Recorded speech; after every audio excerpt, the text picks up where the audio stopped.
Surrealism. Surrealism is a cultural movement that began in the early 20s and is best known for its visual artworks and writings.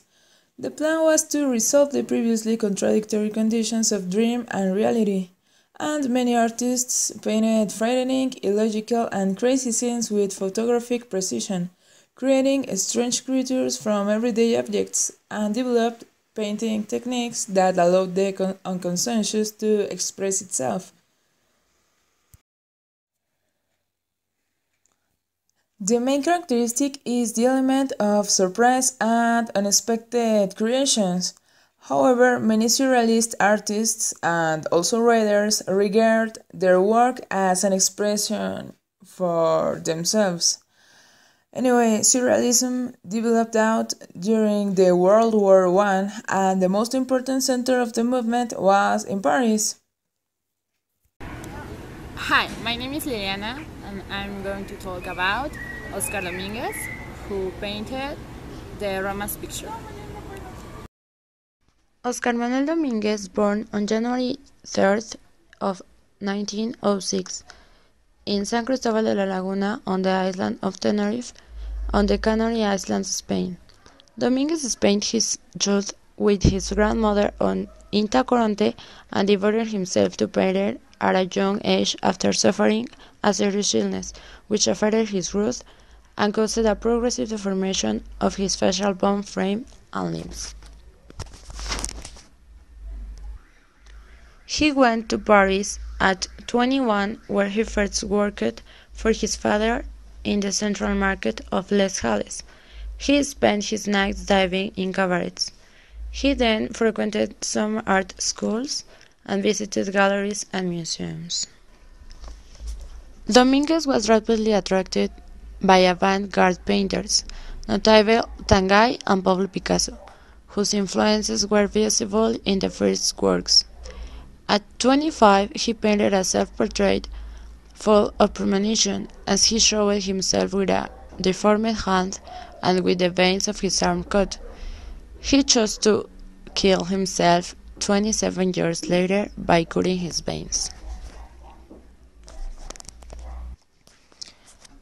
In 1933, Dominguez met André Breton, a theorician of Surrealism, and Paul Eluard, known as the poet of this movement, and took part a year later in the Surrealist exhibition held in Copenhagen and those of London and Tenerife in 1936. He took up the Russian inverted technique of the calcomania in 1936, using gouache spread thinly on a sheet of paper or other surface, which is then pressed onto another surface, which as a canvas. In 1952, he started an affair with Marie-Laure de Noailles, who called him Pucci. Dominguez committed suicide December 31st of 1957 by slitting his wrists in the bath. Marie-Laure arranged to have him interred in the Bischofsheim family mausoleum in the Montparnasse cemetery. During his visit to Tenerife in 1933, he maintained a relationship with a Polish pianist called Roma. She accompanied him to the island, and he painted his lover as a Venus of Milo.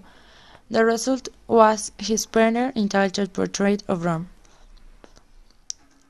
Its picture was sold for $1.5 million on February 4th in 2014 at Christie's in London. Hi, my name is Diego, and I'm going to talk about Max Ernst. Him. Well, he was a German artist in painting and sculpture. He was a key figure in Dadaist and Surrealist art movements. Ernst's early interests were psychiatry and philosophy, but he abandoned his studies at the University of Bonn for painting. Ernst was characterized for using an extraordinary diversity of techniques, styles, and materials. In all his paintings, he was looking to express them in two or three dimensions and show the world extra-dimensional of the dreams and the imagination.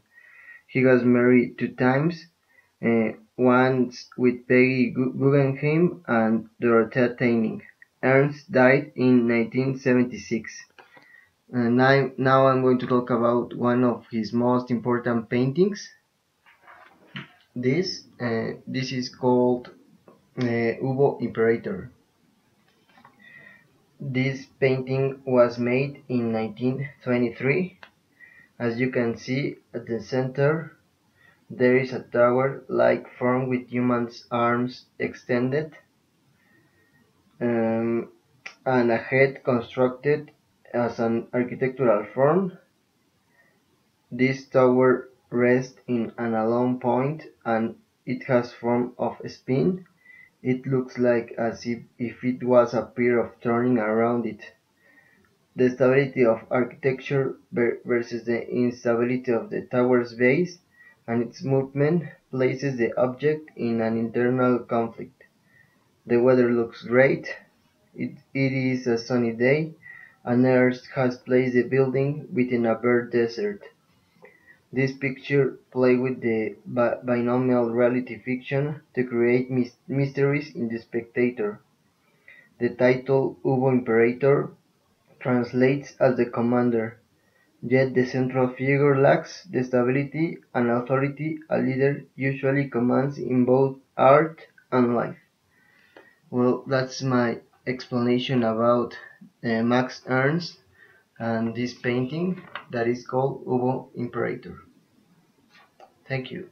Hi, my name is Sharon and I'm going to talk about Tanguy. Yves Tanguy was a famous French painter who was born in the 90s. He was on the army and at the end of his service he discharged different types of jobs. During this time, one day he saw a painting of Giorgio de Chirico and he got astonished, so he decided to start his career as a painter. His most famous paintings are Beat the Beat, Rue de la Sainte, Dancing, The Last Moment of Jacques Prévin, I Came as a Promise Adieu, The Lovers, I'm Waiting for You, Just for Saying a Little. And this time I'm going to talk about The Lovers painting. In general, his paintings show us the sea, ironic spaces, ironic forms, where he puts the memories of his childhood. But in this painting, we can observe the silence and the abyss that it does exist. In surrealism, it's very hard to say what a painting wants to say us, but we can see the lonely that he could suffer. Hi, this is Oscar. I'm talking about the painter Remedios Varo. Specific about a paint that is the creation of the birds. That is what that was painted in 2007. Remedios Varo Uranga was born in December 1908. She was a Spanish-Mexican Paralysed Surrealist painter and artist. She was born in Angles, a small town in the province of Girona, Spain. In 1924, she studied at Real Academia de Bellas Artes in Spain. During the Spanish Civil War, she fled to Paris, where she was greatly influenced by the Surrealist movement. She was forced into exile from Paris during the German occupation from France and moved to Mexico City at the time of the end of 1941. In Mexico, she met regularly with other European artists such as Gudrun Herzog, Cathy Horner, Jose Horner, and Wolfgang Paalen. In Mexico, she met a native artists such as Frida Kahlo and Diego Rivera. but her stronger real ties were to other exiles and expatriates, notably the English painter Leonard Carrington and the French pilot Jean Nicot. However, because Mexican muralism still dominates the country art scene, Surrealism was not generally well received. In the creation of the bird, the painting that I choose, it's a notably more the painting's beauty could be viewed the same way as attempt to make the desired real. At a stretch, this can also explain why the artists have painted hell, or suffering, or maybe expressing war. An artist can even yearn for a good. In the creation of the birds in 1975, Remedios Barros sums up from the own imagination or perhaps some stereotypes text. This painting is not all that different from a classic sculpture of a god, of antiquity, or a later Western representation of Christian God or his son, or maybe another of the saints. Hi, my name is Sonia, and today I'm going to talk about Salvador Dali and one of his most famous paintings called The Persistence of Memory. Salvador Dali was one of the most iconic painters of the 20th century, with a range of imaginative, striking, and surrealist work. Salvador Dali was born on May 11 1904 in Figueres, in Spain. From an early age, he was encouraged to practice his art, and he would eventually go on to study at an academy in Madrid.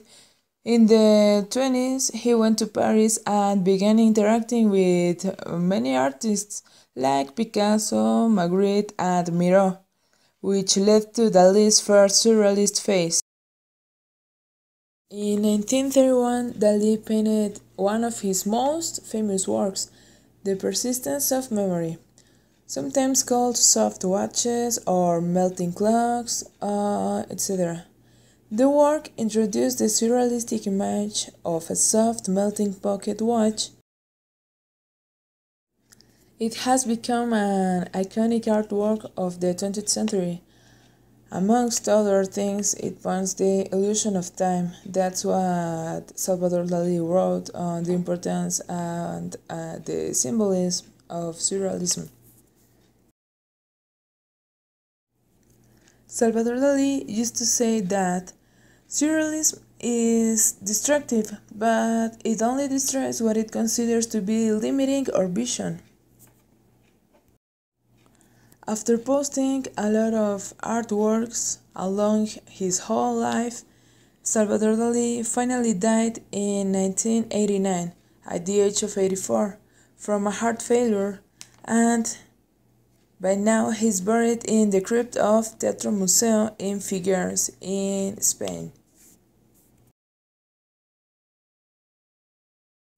And thank you everyone for your attention, and we will see you next time.